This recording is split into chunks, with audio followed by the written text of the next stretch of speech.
तो हमारी गाड़ी है।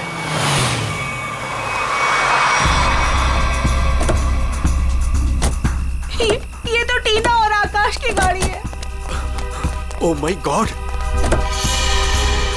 आकाश, टीना, बच्चे नहीं है। मैं एक बार फिर से फोन करता हूँ। गाड़ी यहीं पर है तो दोनों बच्चे भी यहीं पर होने चाहिए। कैसे डरावनी जगह है, कितना घना जंगल है ये। पता नहीं टीना और आकाश को यहाँ गाड़ी रोकने की क्या जरूरत थी। दोनों में से किसी का भी फोन नहीं लग रहा है। लूटपाट का मामला तो नहीं लगता है भाई साहब। बच्चों को सारा सामान गाड़ी में ही है। ऐसे बीच सड़क पे बच्चे गाड़ी छोड़ के गए कहाँ? समझ में नहीं आ रहा मेरे दोनों बच्चे कहाँ चले गए, क्या हो गया उनको। मीरा कुछ नहीं होगा हमारे बच्चों को। शांति रखो, घबराओ मत। और यहीं कहीं आसपास देखते हैं। आकाश, टीना, आकाश, आकाश, आकाश, मेरी आवाज सुनाई दे रही है? आकाश, आकाश, टीना, पता नहीं इस घने जंगल में बच्चे कहाँ चले गए। मीरा, गाड़ी यहाँ पर है तो बच्चे भी यहीं पर होने चाहिए।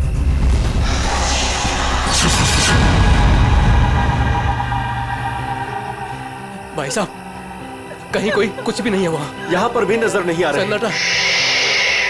चुप हो जाओ।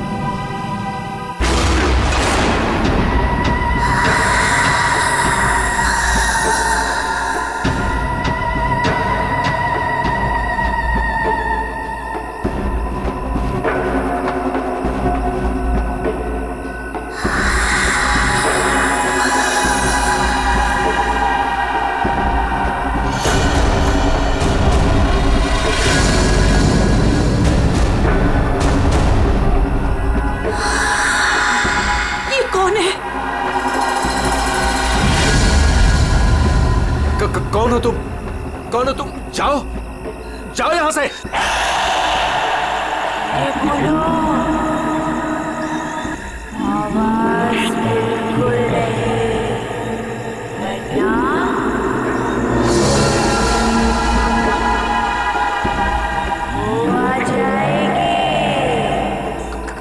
कौन आ जाएगी? कौन आ जाएगी? वही आएगी जो अपना सर हाथ में लेकर घूमती है।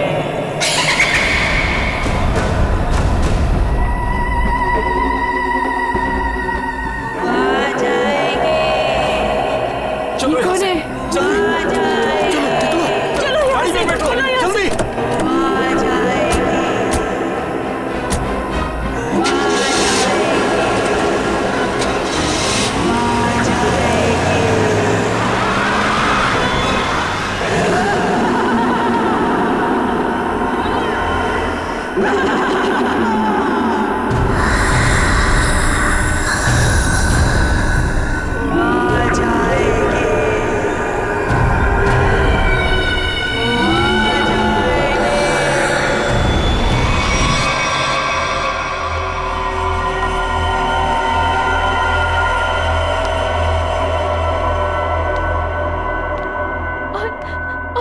तभी एक औरत आई। उसका सर नहीं था। वो मुझे मारने आई थी। वो मुझे मारने आई थी। उसका कटा सर उसके हाथ में ही था। वो मुझे मार डालेगी। वो मुझे मार डालेगी। बचा लो मुझे। वो मुझे मार डालेगी। ये क्या हो गया मेरी वत्सला को? कैसे बर्ताव कर रही है? अब क्या करूं मैं?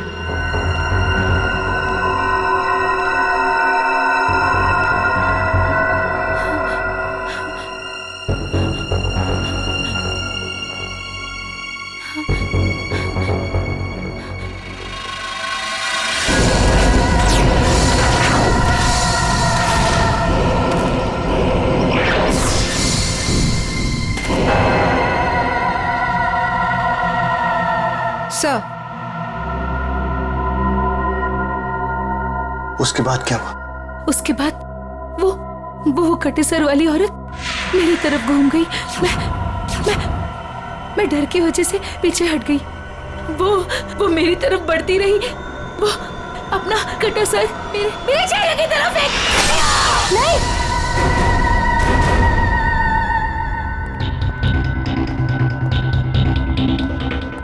डॉक्टर साहब, क्या हुआ है मेरी वाइफ को? मिस्टर नमित, देखिए ना डॉक्टर साहब के साथ क्या किया वत्सला जी ने।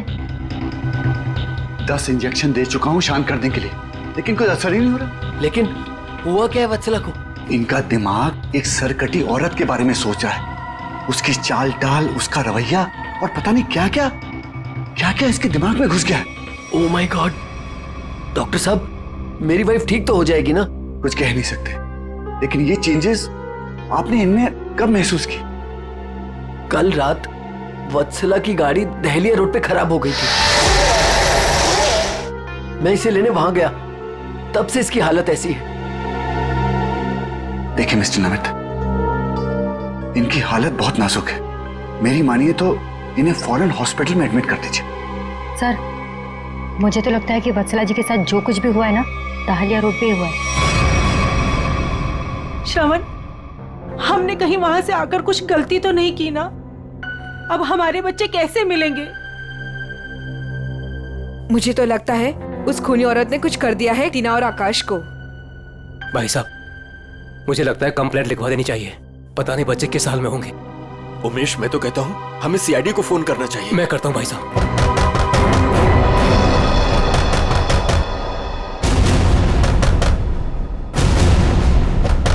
ये इस तरह से दरवाजा कौन पीट रहा है? मैं देखता हूँ।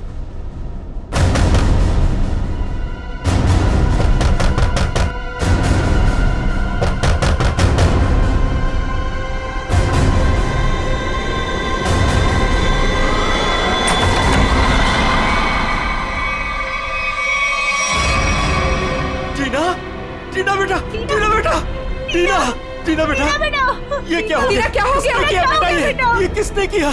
टीना, भाई साहब, इसकी हालत तो बहुत खराब है। इसे हॉस्पिटल ले जाना होगा। मैं गाड़ी निकालता हूँ भाई साहब। टीना बेटा कुछ तो बोलो। आकाश कहाँ है? आकाश भैया को बचा लो। बचा लो मतलब? क्या हुआ है आकाश को? टीना बेटा, टीना आंखें खोलो बेटा, आंखें खोलो बेटा, आंखें बंद मत कर बेटा। टीना, क्या हुआ तुम्हें? वो गाड़ी हमें रोक रही है माँ।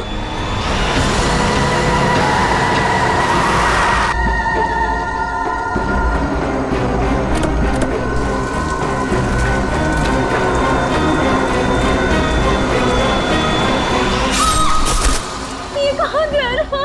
टीना बेटा, आंखें खोलो बेटा। टीना, तुम हमें छोड़ के नहीं जा सकते।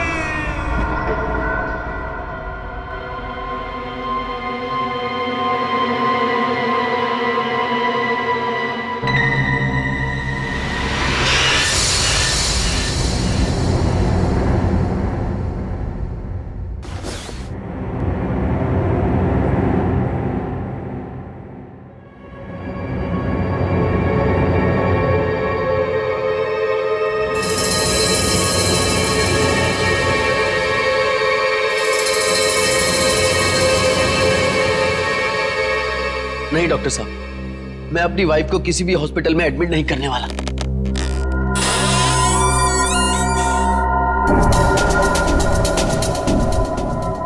आपसे पहले भी 4 और डॉक्टरों ने मुझे यही एडवाइस दिया। अब मेरी वत्सला का इलाज मेरे घर पर ही कीजिए ना डॉक्टर साहब।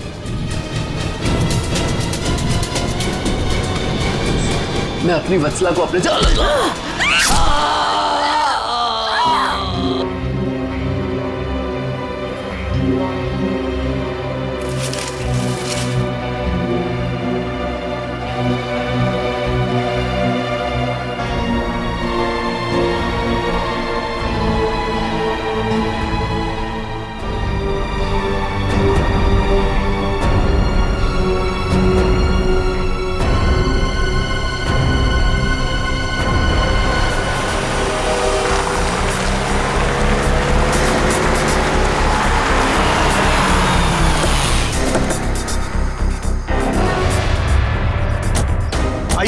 इस तरफ, यहाँ पर आइए। यही घर है ये।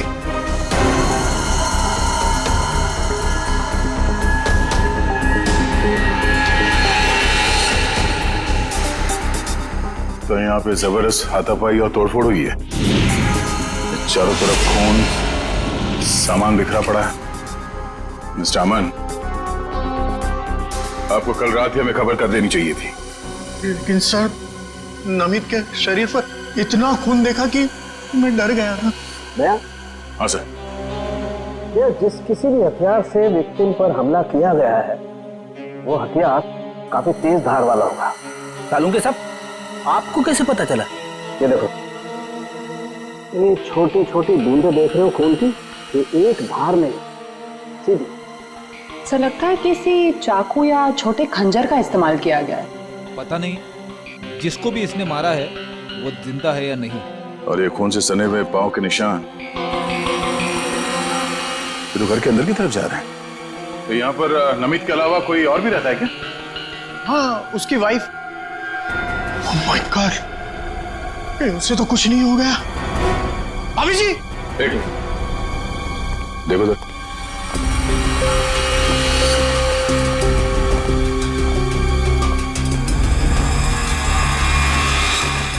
सर, ये पैरों के निशान तो आगे आगे धुंधले होते जा रहे। एक काम करो, इस कमरे को चेक करो।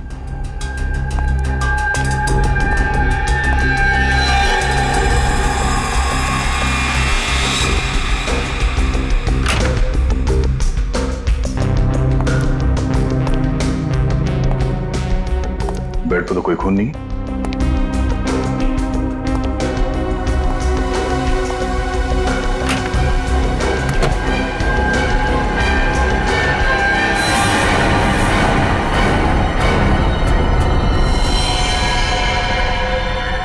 कौन हो तुम? बाहर आओ। बाहर आओ।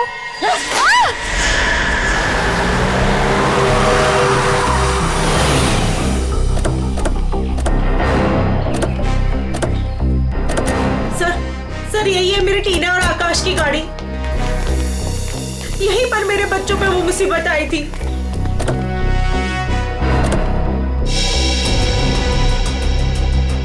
सर, वो उस जगह पे खड़ी थी वो भयानक दिखने वाली लड़की। हाँ सर उसी ने हमारी बेटी को मार डाला है और वही हमारे बेटे आकाश को लेकर गई है। सर, गाड़ी के अंदर तो सब ठीक ठाक ही लग रहा है। और सर, हाथापाई के भी कोई निशान नहीं। अच्छा, हाँ, सड़क पे भी जैसा लग नहीं रहा है कि कुछ हुआ है। क्या टीना ने एग्जैक्टली क्या कहा था? सर वो बता रही थी कि आकाश को बचा लो। बचा लो मतलब क्या हुआ आकाश को? वो ठीक तो है ना बेटा? सर, कहीं मेरे आकाश को कुछ हो तो नहीं गया? सर, उसके हाथ में कल रात को हंसिया था। हंसिया? सर, हो सकता है कि शायद आकाश अभी भी उस औरत के कब्जे में हो और टीना किसी भी तरीके से वहां से भाग गई हो सकता है। वो जो कोई भी लड़की है शायद आकाश को जंगल में ही ले गई होगी। हाँ सर, हो सकता है आकाश अभी तक जंगल में ही हो। चल के देख लेते हैं। सर, हम भी चलते हैं आपके साथ। नहीं, आप लोग यहीं रुकिए, जंगल थोड़ा खतरनाक है। एक्चुअली आप लोग घर जाइए, कुछ भी पता चलता आपको फोन कर देंगे। ओके? ठीक है सर।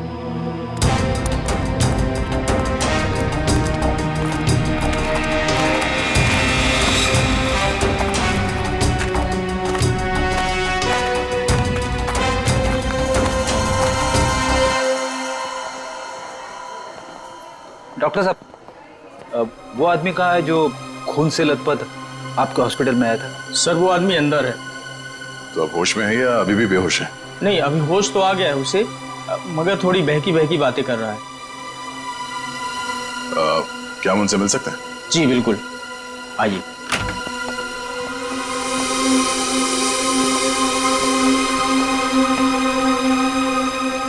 नमित,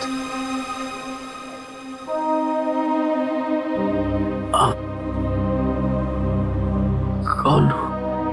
हम लोग सीआईडी से हैं। क्या तुम बता सकते हो कि ये तुम्हारे साथ कैसे हुआ? मार डाला मुझे। मेरी वत्सला ने मुझे मार डाला। पूछिए अमन से। मुझे रोज पिटती थी, पर मैंने कभी भी उससे उसे नहीं घूरा। हाँ सर, मैं हमेशा इस बेचारे की दर्द भरी आवाज सुनता था। मैं समझ जाता था कि भाभी जी का बेलन इसके सर पर बज रहा है। नमित, हम तुम्हारी पत्नी से मिल चुके हैं। कुछ न कुछ तो गड़बड़ हुआ है उसके साथ, लेकिन अचानक वह ऐसा बर्ताव क्यों करने लगी? भगवान, पता नहीं, जब से दहलिया रोड से आई है किसी सरकटी औरत के बारे में बात करती है और किसी पर भी टूट पड़ती है, जैसे जान ले लेगी वो किसी की भी। फिर दहलिया रोड, मतलब जो भी गड़बड़ है वो इस दहलिया रोड पे ही है।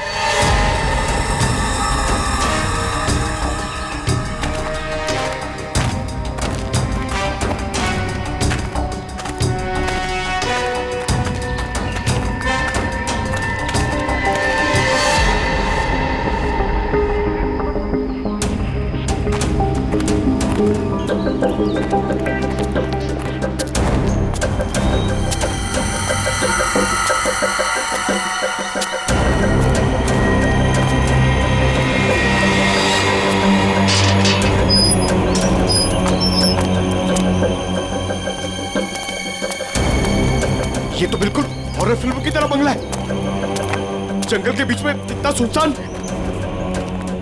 लगता है ये टीना और आकाश इसी घर में आए होंगे।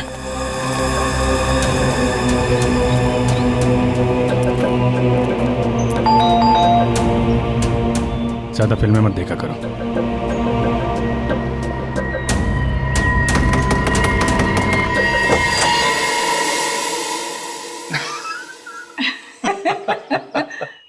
बहुत अच्छा लगा, इतने सुनसान जंगल में भी कोई हमें मिलने आया।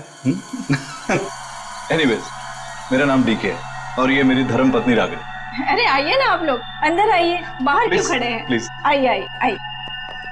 सर, ये लोग तो बहुत अजीब हैं। ये तो हम लोग से ऐसे बात कर रहे जैसे हम लोग इनके रिश्तेदार हैं। काफी अच्छा घर है।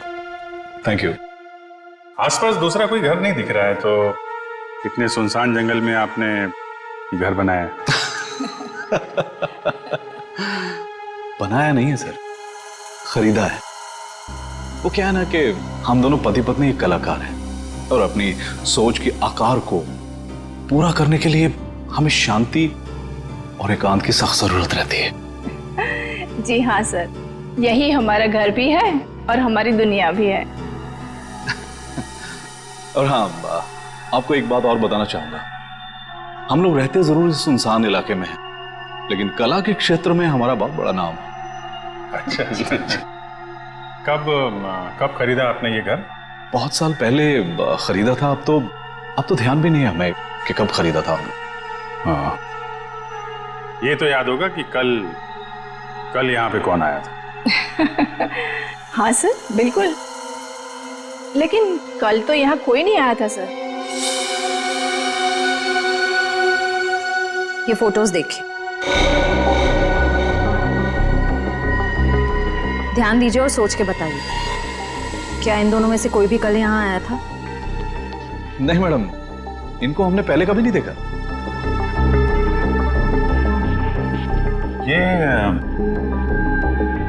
ये कौन है? ये हमारी बेटी अंशिता। 14 जुलाई 2013 को प्लेग की वजह से इसकी मृत्यु हो गई थी। बहुत याद आती है हमें हमारी बेटी की। हम लोग आपसे कितने सारे सवाल पूछे जा रहे हैं, आप नहीं पूछेंगे कि हम लोग कौन हैं और क्यों इतने सारे सवाल कर रहे हैं आपसे? कौन है आप लोग, आप बता दीजिए। हम लोग कौन है घर के अंदर? नहीं, कोई नहीं है। नहीं, कोई है।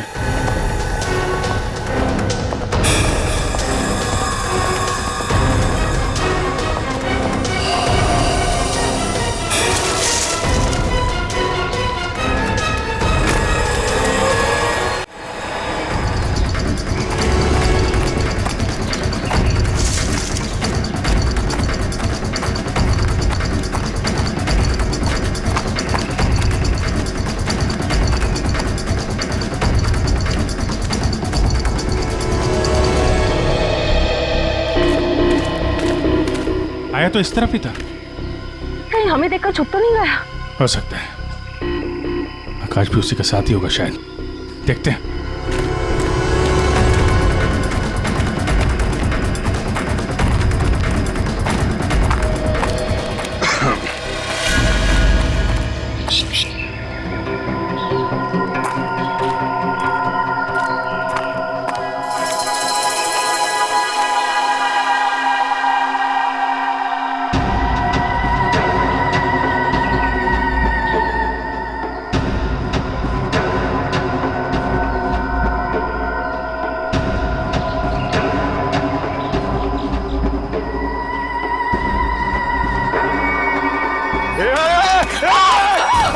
नहीं फायर नहीं। कर नीचे। कौन हो तुम? क्या कर रही थी उस घर के अंदर? हसिया नीचे फेंको। टीना को तुमने मारा था ना? आकाश का धीरे बोलो, वो सुन लेगी। वो तुम्हारे पीछे खड़ी है।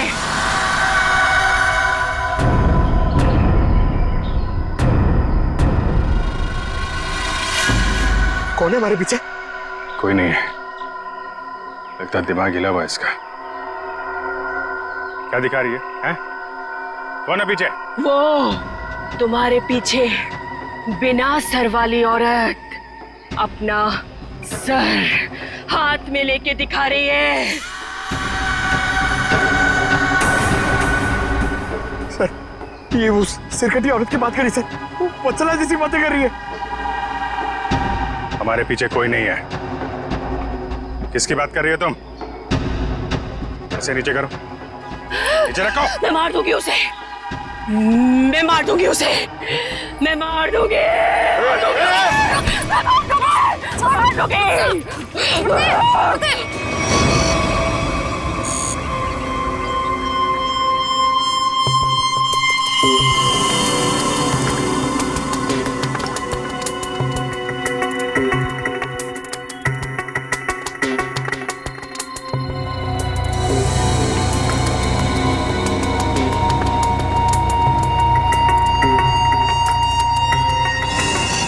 डॉक्टर मलिका, आप भी वही सोच रहे हैं जो मैं सोच रहा हूँ?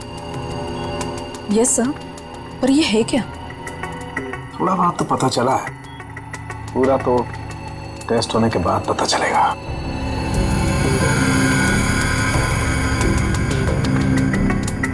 सर, मुझे लगता है कि आप ये कलर एरिया देख रहे हैं। ये ब्रेन टेल की नर्व्स की तरफ आ रहा है। इन दोनों औरतों के दिमाग के साथ छेड़छाड़ी की गई है।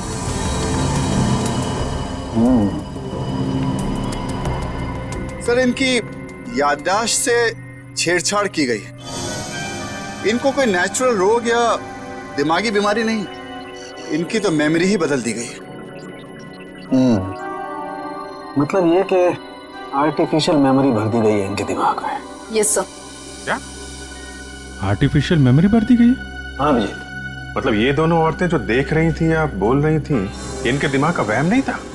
बिल्कुल नहीं था। दरअसल क्या होता है कि इंसान के बचपन से लेकर के उसके बड़े होने तक उसकी जिंदगी की तमाम यादें उसके दिमाग में एक डिस्क की तरह से जमा हो जाती है, कुछ इस तरह से। और फिर कोई एक दिन गर्दन के पीछे ऐसा इंजेक्शन लगा देता है, ये देखिए, यहां दिख रहा है, जिससे ब्रेन में कंपार्टमेंट्स बन जाते हैं और जिंदगी की सारी याद ब्लॉक हो जाती है। इंसान एक सेमी कॉन्शियस स्टेट में चला जाता है, आधी बेहोशी की हालत में। के बाद फिर क्या होता है? इसमें इंसान के दिमाग को सुन कर देने वाला ड्रग दिया जाता है। इंसान अगला पिछला सब भूल जाता है। आप सुन सकते हो, समझ सकते हो, लेकिन आप रिएक्ट नहीं कर सकते। और फिर इस हालत में उसको एक कटी सिर वाली औरत दिखाई जाती है और उसके कानों में बार बार ये बातें सुनाई जाती है कि ये लोग आपको मारने वाले हैं और ये सारे इंसान आपके दुश्मन हैं और आपको उनको मार देना है। ड्रग के असर की वजह से दिमाग कुछ इस तरीके का दिखाई देने लगता है। हर याद को दबाकर, सप्रेस करके उसे सिर्फ उतना ही हिस्सा याद करने के लिए दिया जाता है जितना कि बेहोशी की हालत में उसे सुनाया या दिखाया गया था। सर यानी कि इन दोनों औरतों ने सच में एक सरकटी औरत को देखा और होश में आने के बाद दोनों को सिर्फ उतना ही याद है। बिल्कुल। तो ना सोचो, दो लड़कियां जो एक दूसरे को जानती नहीं, पहचानती नहीं, वो एक ही समय पर एक ही जैसी बात कैसे सोच सकती हैं? मतलब इनकी मेमोरीज को बदल दिया गया है। ड्रग्स कौन सा इस्तेमाल किया गया इनके ऊपर? डोडियन और हेपिस जैसे न्यूरॉन अफेक्टिंग ड्रग्स। ये ऐसी दवाइयाँ जो ब्रेन की मेमोरी लोकेशंस को नष्ट कर देती है। आपको ये भी याद नहीं रहेगा कि आप हैं कौन, और आपको उतना ही याद रहेगा जितना आपको बताया जाएगा। हमारे टेस्ट में भी काफी ऐसे ड्रग्स मिले हैं जो याददाश्त मिटाने के लिए काफी हैं, और हाँ, इन्हें हल्के इलेक्ट्रिक शॉक्स भी दिए गए। मुझे नहीं लगता ये लड़कियां कभी भी ठीक हो सकती, क्योंकि इस बीमारी का अभी तक कोई एंटीडोट इजाद नहीं हुआ है और हिप्नोसिस में महीनों लग जाएंगे, और फिर भी इस बात की गारंटी नहीं है कि इनकी खोई हुई मेमोरी इन्हें वापस मिल सकती है। अरे सर, ये सब सुन के मेरा सर फटने लग रहा है। सर, आप मेरा ब्रेन मैपिंग कर लीजिए। डहलिया रोड के बंगले के मालिक डीके, रागनी और सड़क पे खड़ी उस लड़की का राज तो अब डहलिया रोड पे जाके ही पता चलेगा। तो थोड़ा घूम आते हैं डहलिया रोड।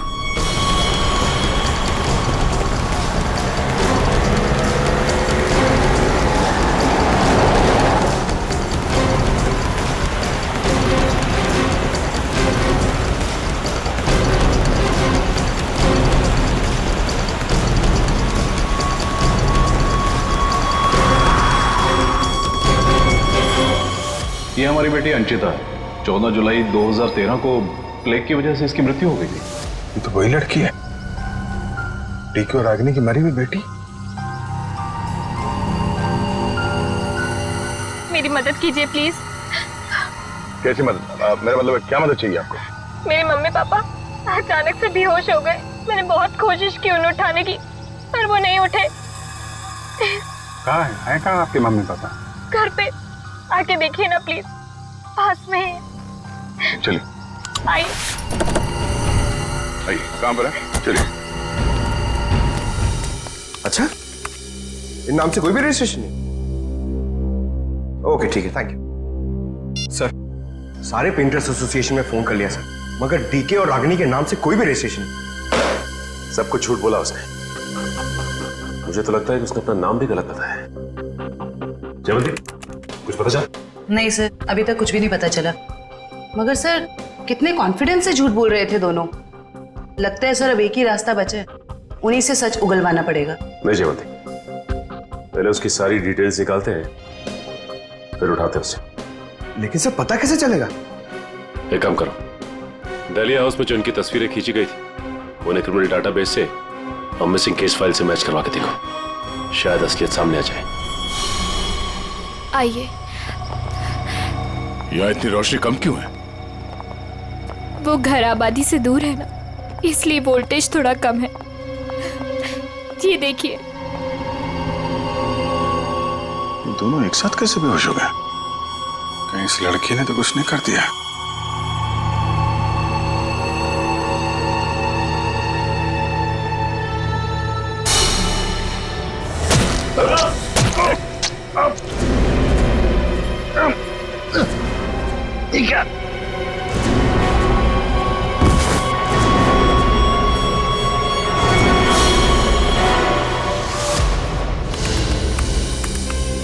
सर, दोनों फोन्स के सिग्नल नहीं मिल रहे हैं। सर, कुछ सेकंड्स पहले तक अभिजीत सर और दया सर का फोन दहलिया रोड पे बता रहा था, लेकिन अभी लोकेशन नहीं दिख रही है।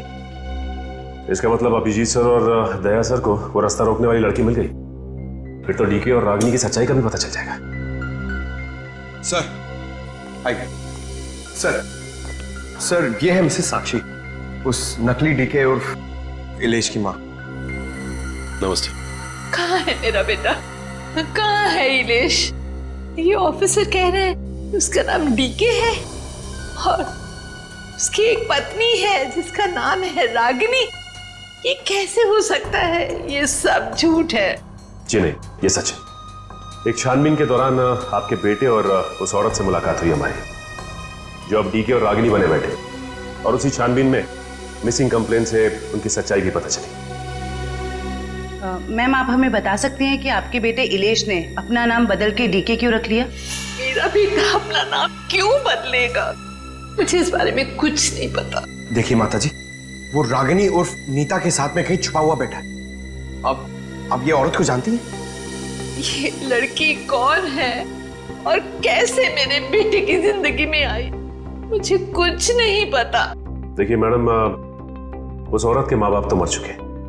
बस आप ये बता सकती हैं कि जुलाई 2013 से पहले ऐसा क्या हुआ था जो आपका बेटा घर छोड़कर चला गया?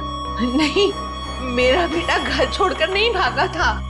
हाँ, इलेश दिमागी तौर पर बीमार रहता था, तो एक बड़े साइकोथेरेपिस्ट के पास उसका इलाज चालू था, और उसी थेरेपी की सिटिंग के लिए वो डॉक्टर के क्लिनिक गया था, और फिर वो वापस ही नहीं आया। अच्छा मैम, ये बताइए कि नाम क्या है इस थेरेपी क्लिनिक के डॉक्टर का?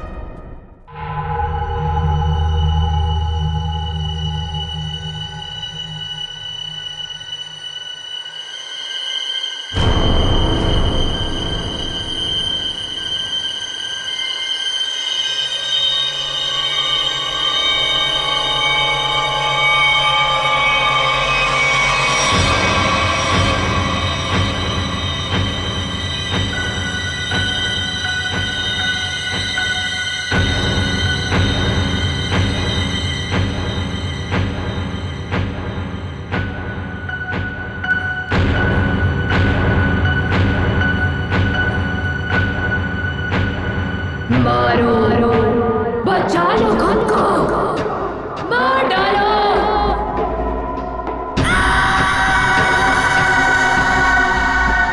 मारो, मार डालो, सब दुश्मन है तुम्हारे। मारो, मार डालो, बचा लो खुद को। मारो, मारो, मार दो, सब दुश्मन है तुम्हारे। उठा लो हथियार, उठा लो हथियार, मार दो। समझ में नहीं आ रहा कि इन सबके पीछे एक डॉक्टर हो सकता है। देखते कहाँ का तार कहाँ जाके जुड़ा है सर। बहुत लंबा जाल फैलाता है सर। आज सारे तार कट जाएंगे इसके।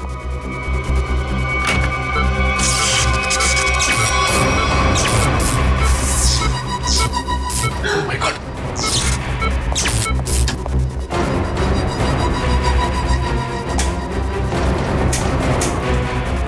किसने किया ये? बोलो, बोलो किसने किया?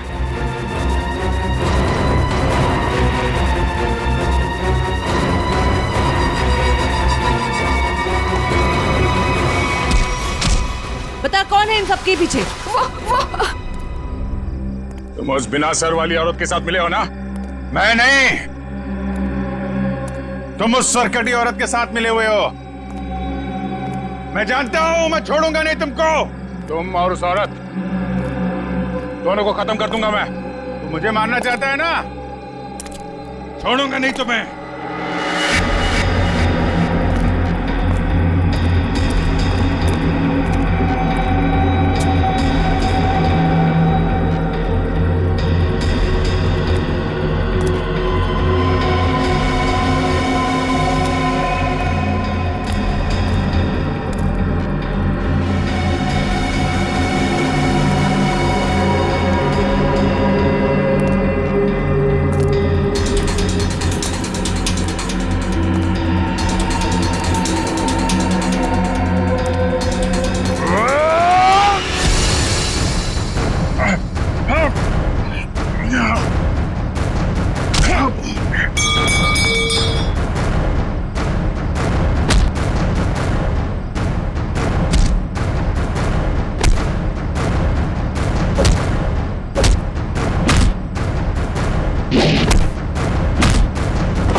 डालिया रोड यही है। हो सकता है अभिजीत सर और दया सर यहीं कहीं होंगे।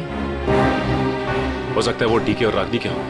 हम लोग जाके देखते हैं, तुम लोग यही रखो, एक डॉक्टर जाना नहीं चाहिए। हाँ ठीक है, चलो आ जाओ।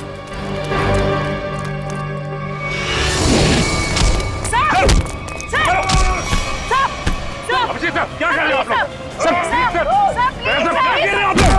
संभालो। क्या कर रहे हो? Abhijit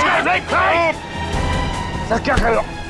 please, please. नहीं सर। चल जल्दी चल, एंटीडोट दे जल्दी। संभालो।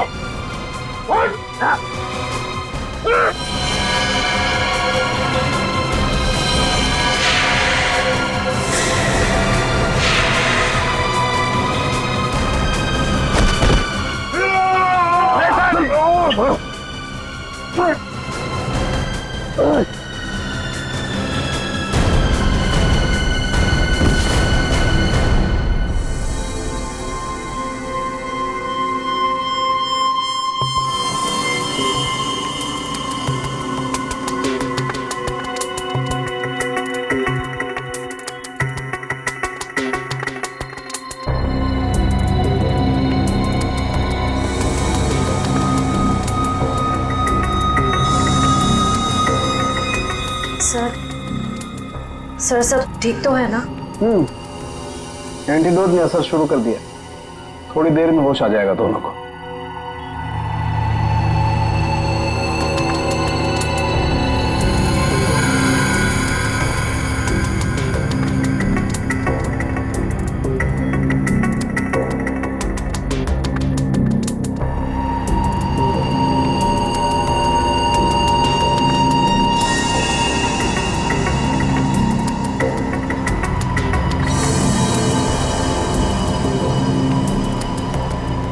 शुक्र मनाओ डॉक्टर सालुंके, अगर ये दोनों ठीक हुए हैं तो सिर्फ मेरी वजह से।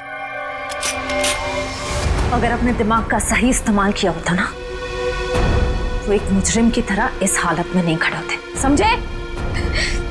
विकास अंकल, आपकी वजह से मैं भी एक मुजरिम बन के रह गई। अभी तो सिर्फ तुम दोनों का गुनाह सामने आया है। जिस दिन तुम दोनों को सजा मिलेगी ना, उस दिन समझ में आएगा कि गलत राह पे चलने का अंजाम क्या होता है।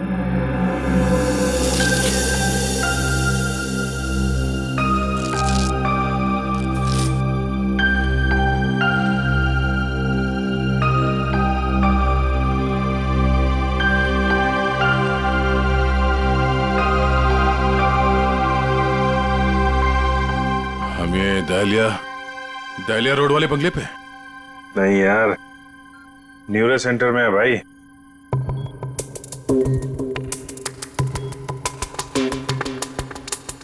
और मुजरिम हमारे सामने खड़ा है।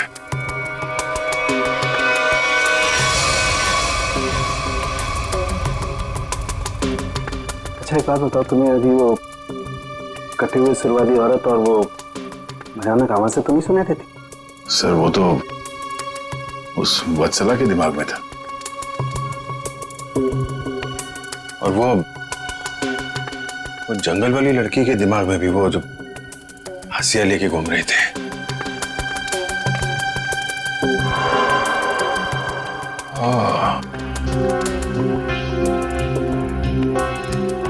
अब समझ में आया, संचिता के माँ बाप ने भी हम लोगों को वो ड्रग्स वाला इंजेक्शन लगा दिया था। हमारे दिमाग में भी ये सारी बातें भर दी गई थी। बताओ डॉक्टर विकास, क्यों किया तुमने ये सब? जल्दी बता, वरना हमें तुम्हारा इलाज करना पड़ेगा। क्या बताऊं, डॉक्टर सालुंके ने सब कुछ समझा तो दिया था। मैं दुनिया में तहलका मचाने वाला ब्रेन मैपिंग एक्सपेरिमेंट करना चाहता था। बेहोशी में मैं लोगों को यहां लाता था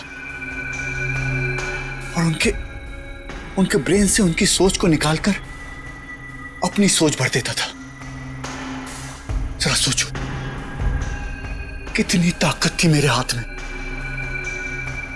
जब वो लोग जागते थे तो उन्हें वही दिखता था, और उनके दिमाग में वही ब्रेन की मेमोरी थी जो जो मैंने डाली थी।